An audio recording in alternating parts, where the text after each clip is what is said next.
29 اکتوبر بروز منگل شان رسول صلی اللہ علیہ وسلم میں گستاخی کے خلاف مسلم بند کا اعلان جوائنٹ ایکشن کمیٹی نے کیا ہے، اور بہت ساری باتیں اس ایک ہفتہ پہلے یہ ڈیسیشن لیا گیا اور ایک ہفتے سے کیمپین چل رہی ہے۔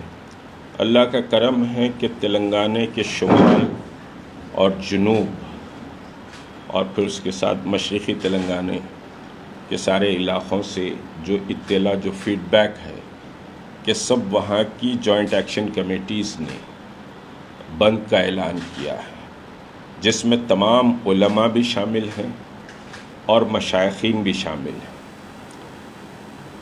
اور حیدرآباد میں گزشتہ ایک ہفتے سے یہ کیمپین چل رہی ہے، مختلف مارکیٹ ایسوسیشن سے، اسکول ایڈمنسٹریشن سے، اور پھر مختلف واک آف لائف کے جو ایسوسیشنس ہیں ان سے مستقل سمجھیے کہ رابطے میں ہم ہیں، اور اللہ کا کرم ہے کہ بہت اچھا رسپانس ہے ابھی تک۔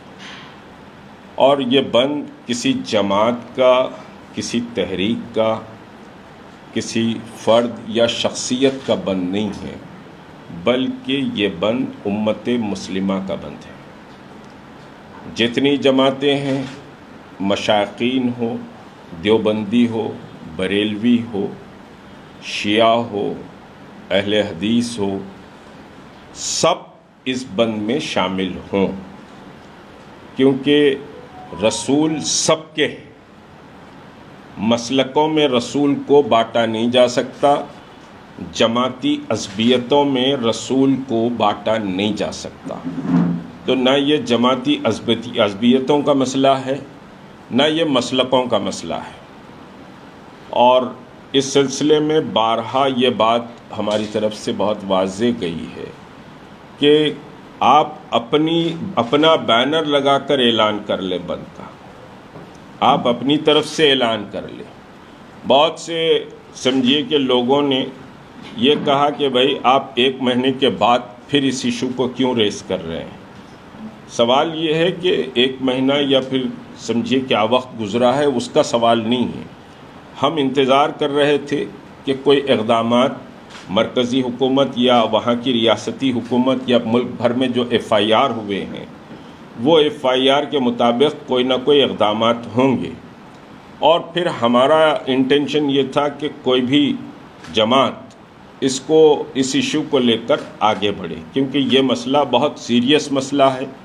میں بار بار یہ بات کہہ رہا ہوں کہ گستاخ نے جو زبان استعمال کی ہے، یہ بات کمشنر آف پولیس کو، پھر deputy commissioner of police, additional commissioners of police اور مختلف پولیس کے عہدیدار دفتر آتے رہے ان ایام میں، ان کو میں بہت واضح کیا کہ وہ گھنٹوں کے لیے دکان بند کر رہے ہیں۔ لکا مالی فدا کہتے ہیں تو چند گھنٹوں کے لیے آپ کو اپنا بازار، چاہے وہ پان کا ڈبہ ہو، کوئی ترکاری فروش ہو، میوے کی بنڈی والا ہو، تمام بنڈی فروش ہوں، یا پھر چائے کے سمجھیے کہ ڈبے ہوں، ہوٹل ہو، دکانات ہو، حتیٰ کہ میں نے کل سمجھیے کہ گزارش بھی کی ہے کہ جو جاب کرتے ہیں وہ ایک دن کا سک لیو بھی لے لیں، تاکہ لوگوں تک ایک میسیج کنوے ہو کہ آپ دکھی ہیں، آپ کا دل پھٹا ہوا ہے اس سمجھیے کہ حرکت سے، اور پے در پے یہ حرکتیں ہو رہی ہیں۔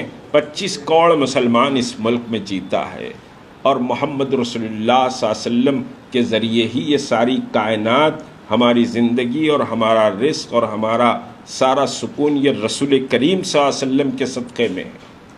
اگر اس ذات مقدس کے تعلق سے اگر کوئی بات ہوتی ہے تو آپ کو سمجھیے اس کا نوٹ لینا چاہیے۔ میں اپنے مدرسے کی فنڈنگ کو دیکھوں، میں اپنے سمجھیے کہ درگاہ کے زمین کو دیکھوں، یا میں اپنے یہ عہدے، مراتب، دولت، امارات، اسٹیٹس، یہ سب سے بلند مسئلہ ہے، یہ سب سے بلند مسئلہ ہے۔ لوگوں کی زبانیں کسی اور پر کھل رہی ہیں، ممبر و محراب اور سمجھیے کہ صاحب لباس خضر پہنے ہوئے لوگوں کی، لیکن محمد رسول اللہ صلی اللہ علیہ وسلم پر ان کی زبانیں نہیں کھل رہے. آج یہ موقع نہیں ہے کہ اس پر بات کروں، اور بات تو کی جائے گی. یہ کہ وَقُلْ جَاءَ الْحَقُّ وَزَهَقَ الْبَاطِلُ إِنَّ الْبَاطِلَ كَانَ زَهُوقًا. حق بلند ہوگا، باطل بے نام و نشان ہوگا، اور ڈویژن ہوگا. حق کے راستے پر چلنے والے ایک راستہ چنیں گے. اور یہ جیسے کہ بہرحال سجاد نعمانی صاحب نے کہا، ان کی بات مجھے یاد آئی، یہ چھٹائی کا دور ہے. کون کس طرف جا کر ٹھہرتا ہے. پورے بھی جا کر ٹھہر جائیں، ہم مٹھی بھر رہیں گے تو حق کی آواز بلند کریں گے. ہم کوئی ڈرنے اور کمپرومائز کرنے والے نہیں، اور امن اور سلامتی کی بھی بات کریں گے. ملک کی سالمیت اور امن اور سلامتی بھی ہمارے پیش نظر ہے. ہم اس ملک میں امن اور سلامتی چاہتے ہیں. اس کے معنی یہ نہیں ہے کہ آپ جس طرح سے چاہیں مسلمانوں کو ہانک کر لے کر چلے جائیں، اس کی اجازت نہیں دی جا سکتی. تو بہرحال میں آپ سب کا تہ دل سے مشکور ہوں کہ گزشتہ کی یہ سمجھیے 6-7 دن کی جو کیمپین ہے، اس میں آپ لوگوں نے بھرپور ساتھ دیا ہے. اور یہ دیکھیے ہمارے ایمان کا مسئلہ ہے. آپ سب سے میں درخواست کرتا ہوں کہ اس کو سمجھیے. پورے بند کو مانیٹر کیا جائے گا. ہم ڈپلوائے کر رہے ہیں مختلف ایریوں میں، جہاں جہاں سینسیٹیو ایریا ہم سمجھتے ہیں، وہاں سمجھیے کہ گروپس کو ڈپلوائے کر رہے ہیں، اور چیک بھی کرتے رہیں گے. ہم ساری چیزیں باضابطہ مانیٹر کریں گے. یہاں پر میں بیٹھوں گا اور ہمارے ساتھی پورا تلنگانہ ہے صاحب. تلنگانہ میں جیسے میں نے کہا، شمالی تلنگانہ، جنوبی تلنگانہ اور مشرقی تلنگانہ کے علماء، مشائخین اور جماعتوں نے بند کا اعلان کیا ہے. بلکہ ابھی صبح میرے کو ایک وہ آیا